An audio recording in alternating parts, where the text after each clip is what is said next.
Hello. Ladies and some gentlemen. Good evening. It feels awfully strange to be here tonight.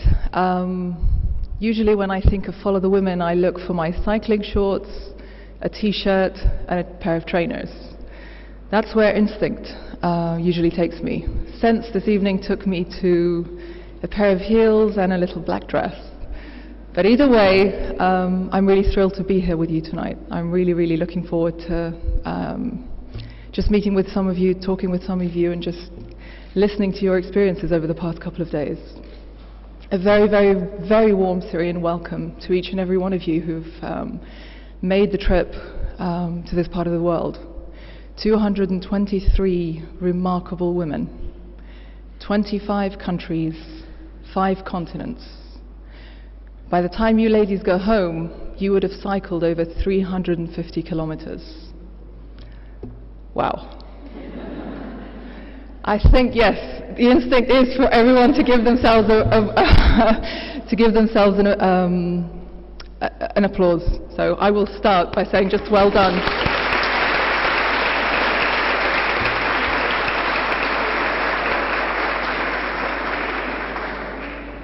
Thank you so much to everybody who's made this year's event happen, everybody who's just brought us all together. Women on Bikes for your commitment, the great supporting team who have been with you from day one, and trust me, they'll be with you until you go home. Just everybody who's been able to make this event happen and continue to support such an important initiative. I want to highlight a few more less optimistic numbers. I'm an investment banker by previous profession, by the way, so numbers for me are like milk to a baby. It's just something I'm familiar with. There are over 2 million refugees living in Syria today. 1.4 million Iraqis, over 500,000 Palestinians. That's in Syria alone. 4,000 innocent lives have been killed in the first 4 months of 2008. Mostly women and children, all completely innocent. That's the reality, that's a stark reality of the region that we live in. Families destroyed, lives shattered, dreams buried. To many from afar, that's the story of the Middle East. An area and a region dogged by violence, sadness, grief, and constant killings. A place where we can switch on and off with the flicker of a remote control. But let me tell you, reality is very different. It's only when we look beyond the numbers, dig amongst the rubble, and overcome the grief that we're able to see what that reality looks like. The region is so different to general public perception everywhere else in the world, and yet so similar to your own countries, your own neighborhoods, and your own communities. By traveling in the Middle East, especially this area, especially the Levant, you quickly realize and appreciate how much these lands have been witness to the colorful exchange and interaction of cultures and religions over thousands of years. You quickly realize the beauty and variety of the landscape and the welcoming, friendly, and hospitable people. A stark difference to what is usually written and communicated about us in other parts of the world. Different words, different sentences. Very big difference. If I go back slightly to the people, welcoming, friendly, hospitable, that's only the surface. It's when you take up the courage to sit down for a cup of tea that the magic happens. The magic that I'm referring to is when you're able to realize that actually we're just so similar. There is so much that brings us together, so much that we are able to work towards, and so little that can divide us. And that's what I mean by the magic. I'm a Syrian mother. I have 3 young children, and like every other Syrian mother in the country, I have dreams for my children. I want them to be healthy. I want them to be educated. I want them to be happy. I want to see them succeed. I want to see them contribute to the prosperity and the development of my country. But just simply, I want to see them grow old. How different is that to any one of you, to any one of the women living anywhere else in the world? I think actually it's very, very similar.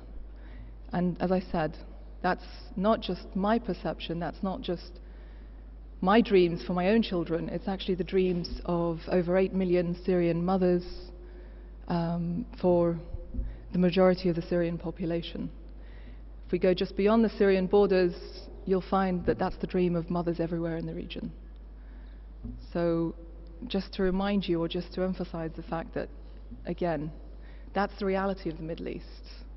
That's the hope and the aspirations that we all have for wanting and deserving a better future. I often get asked, why do you participate in Follow the Women? Why do you support Follow the Women? People probably think because I'm good on a bike. Maybe, but it's not the real reason. Follow the Women is an incredible, incredible initiative, and I'll tell you why it's an incredible initiative. So many initiatives, so many projects throughout the world call for understanding, call for building bridges of understanding between cultures and civilizations. Some actually achieve it and build bridges and build understanding, but so few actually have the courage and the confidence to cross over. And that's what you guys have done, or you ladies have done tonight.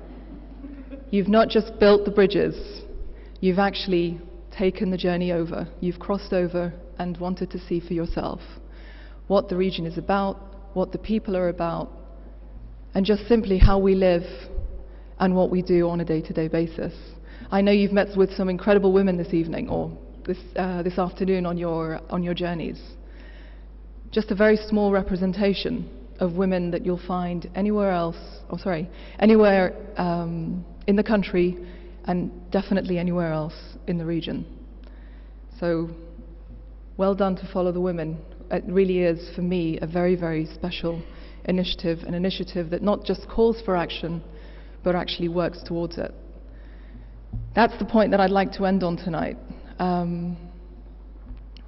We all deserve the same thing.